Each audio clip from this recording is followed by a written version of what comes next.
Olá, tudo bem? Pergunta: você se lembra dessa foto?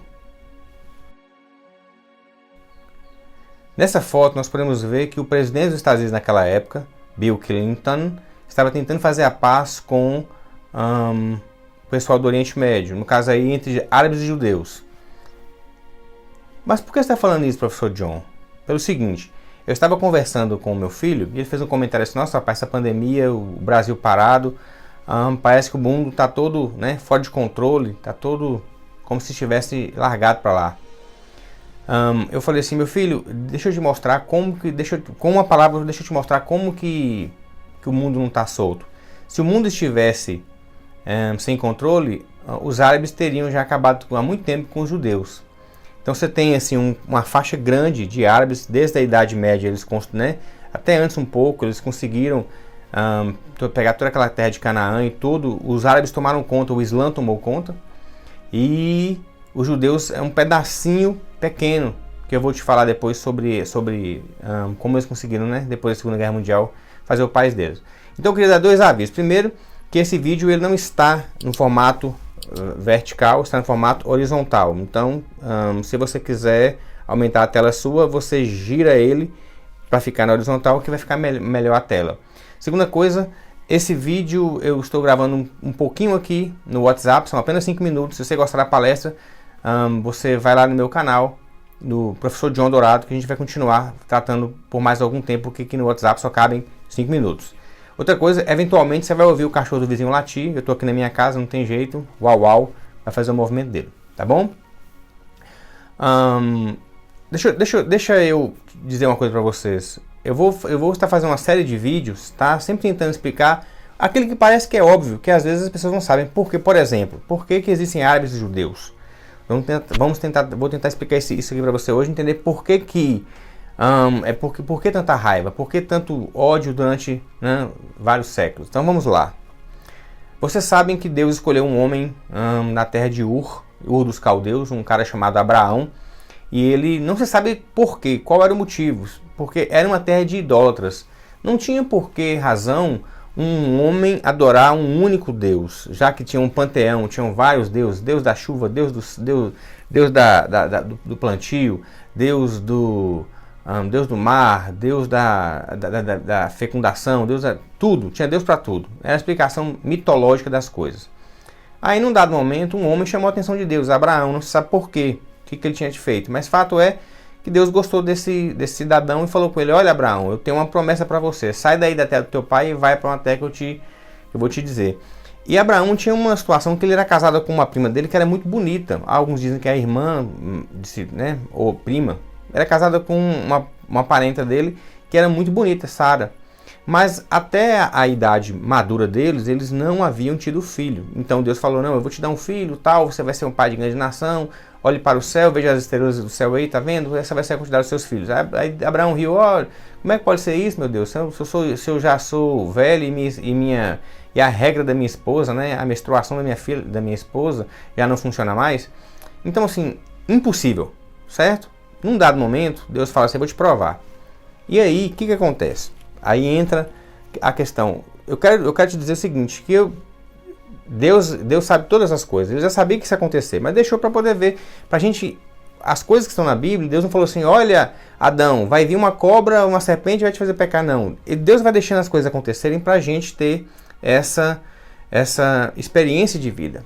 Bom, como vocês sabem, eu sou formado em letras, sou pós-graduado também em língua inglesa, e a minha vida é ser professor de inglês. Porém, eu tenho a formação de seminário também,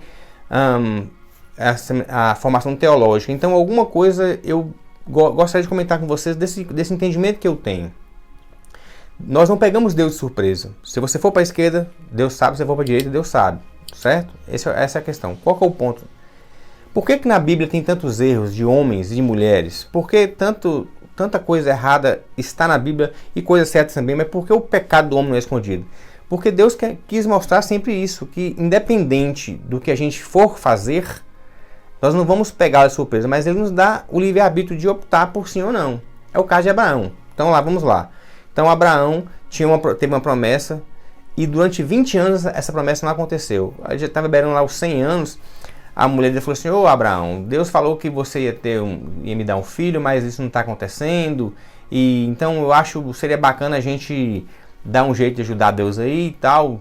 Aqui nessa terra tem um costume de você pegar a serva e transar com a serva, e o filho da serva é entregue para a mãe, então ele vai passar a ser nosso filho. Então beleza, vamos fazer isso. Abraão olhou para Agar, parece que Agar era uma egípcia muito da hora. Deixa comigo, Sara. Foi lá e fez o filho de Agar. Por interessante que seja que logo depois que isso aconteceu, Agar, que era uma escrava tranquila, passou a se sentir esposa. Então aí ficou complicada a vida de Abraão, porque a esposa mesmo não fez filho, a que não tinha fez filho. E aí ele ficou dividido entre duas mulheres, num dado momento ele teve que mandar o filho embora. Mas veja bem, qual é o primeiro filho de Abraão? Ismael. Então veja bem, aí depois, passa-se um tempo, Abraão vai ter Isaac, que é o segundo filho dele. Mas qual foi? Deus prometeu que iria dar para Abraão um herdeiro, certo? Beleza. Aí Sara vai e entra na frente e quer fazer um filho com a egípcia. Beleza, então vamos lá. Quem que é o primogênito de Abraão? Ismael. Quem é Ismael? O pai dos árabes. Quem que é o filho da promessa? Quem que é o herdeiro da promessa? Isaac. Isaac é o pai dos judeus. Então você teve aí, olha a promessa de Deus se cumprir na vida de Abraão de alguma maneira ou de outra. Porque era para ser só de um jeito, foi de dois. Mas não pegou Deus de surpresa. Existe um propósito nisso. Então Abraão tem dois filhos. O mais velho, nascido da egípcia, Agar. Esse filho é o Ismael. Esse aí não é o filho do casamento. Então não é o filho considerado da promessa. O filho da promessa é Isaac, que é filho de Sara. Muito bem. O que acontece? Ismael vai ter que ir embora e vai fundar o povo árabe. Vai dominar Canaã e toda aquela terra e vai fundar o povo árabe, que depois virá o islamismo. E Isaac vai continuar a linhagem de Abraão e vai fundar a linhagem, a gente fala dos hebreus, que é de Abraão, depois dos judeus, que vem de Judá, que também é filho de Isaac, e assim, e aí vai. Então você tem dois povos. Então o que acontece? Essa cena do Bill Clinton tentando colocar a paz no Oriente Médio, quem conhece de Bíblia sabia que não ia dar certo. Por quê? Porque são dois irmãos brigando pela mesma terra. Quem que é o filho primogênito? Ismael. Quem que é o primeiro a ter nascido de Abraão? Ismael, o árabe. Quem que é o filho da promessa que Deus falou que daria? Isaac. Então assim, pela nossa lei do mundo, a lei terrena, quem que é o primogênito? O pai dos árabes, o árabe. Mas Deus quer que quem herde a terra, quem seja o verdadeiro herdeiro? Isaac. Então Ismael, Isaac, árabe e judeu. Dois irmãos brigando pelo mesmo lugar, pelo mesmo pedaço de terra. Muito bem. Passou-se séculos e eles continuam brigando. Então, você vai ver lá os mouros, que são um povo árabe, invadiu a Europa lá pelo ano 700. E quase que os árabes dominaram a Europa. Se isso tivesse acontecido lá pelo ano 700, quando eles entraram por Portugal e foram até as Astúrias, quando isso aconteceu, veja bem, se os árabes continuam na Europa naquele tempo e dominando como dominava, nós não teríamos sido colonizados por padres católicos e, consequentemente, não seríamos cristãos. Então veja a vontade de Deus. Não que Deus está tomando partido entre dois irmãos, mas o filho da promessa é o judeu. Então veja que a nossa tradição é judaico-cristã, porque Jesus era judeu. Então, depois disso, passamos a ser cristãos baseados em Jesus. Mas o que eu quero dizer é o seguinte: então, segue a vida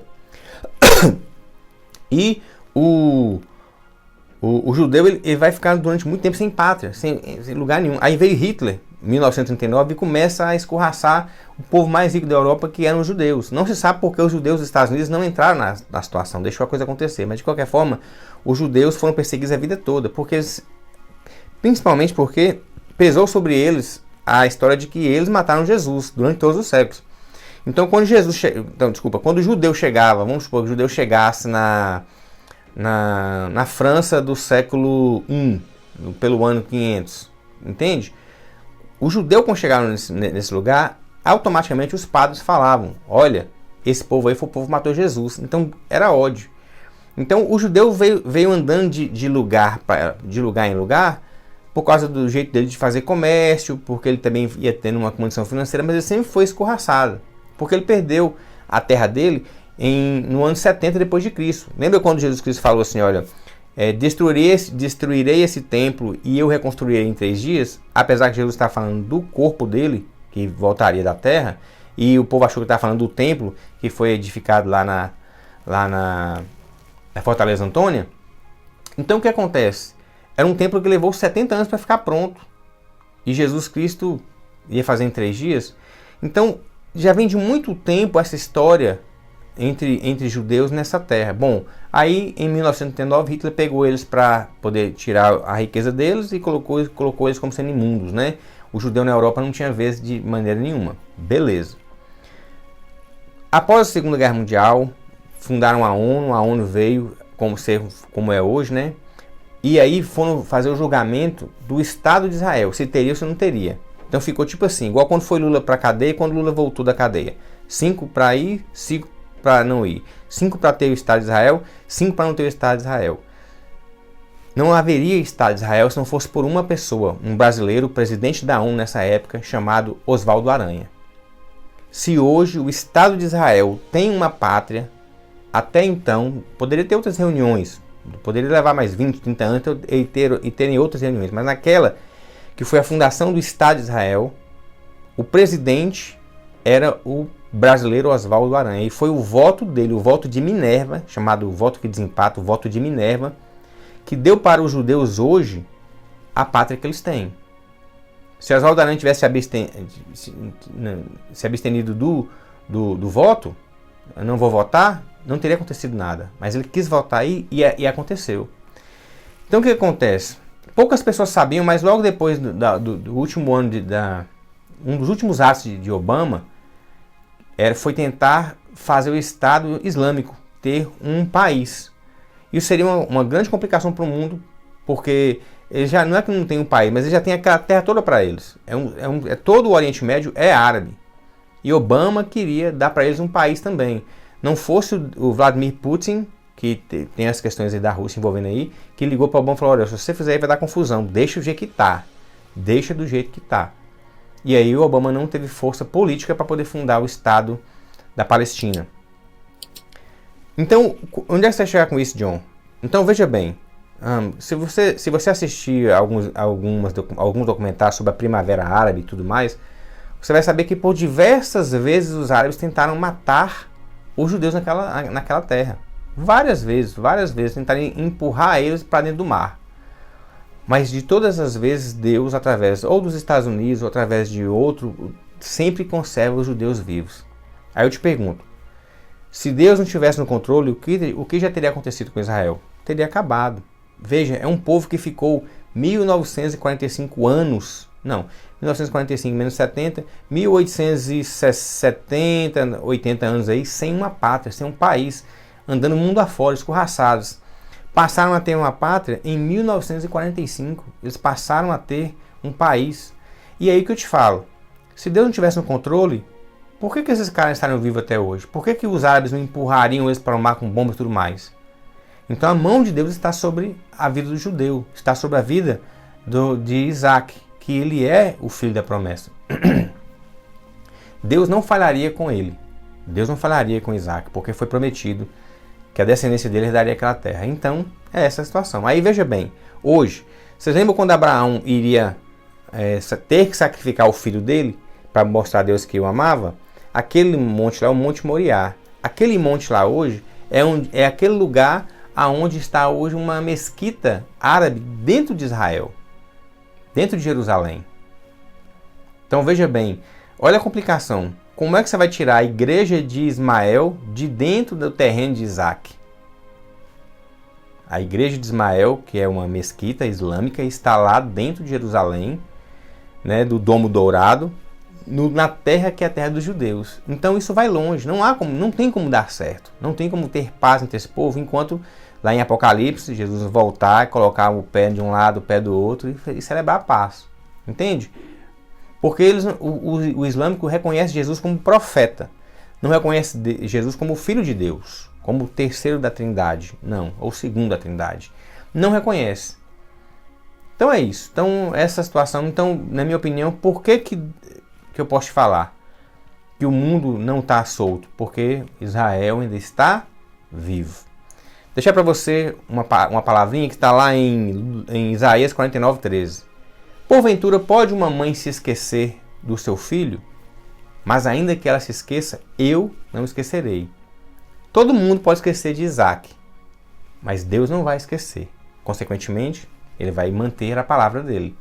Outra coisa, Lucas 11:11.